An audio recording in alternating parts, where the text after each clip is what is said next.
Sinong umaahon, tayo ba o sila? Mga ngiti nila habang nakalubog ka pa sa napuntang bulsa. Pinaghirapan kong mga barya, minumulto na ng mga pangako nyo.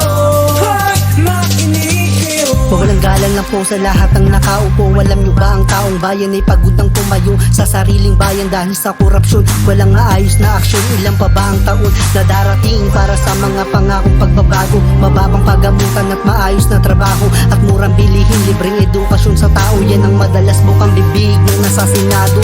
Dinadaan lang sa salita, mga gusali ay patuloy pa rin sa pagbaha. Bilo ng pono ng bayan para sa ating bansa.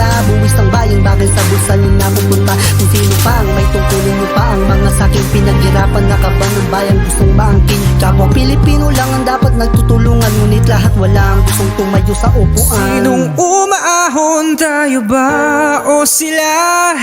Mga ngiti nila habang nakalubog ka pa sa napuntang bulsa. Pinaghirapan kong mga barya,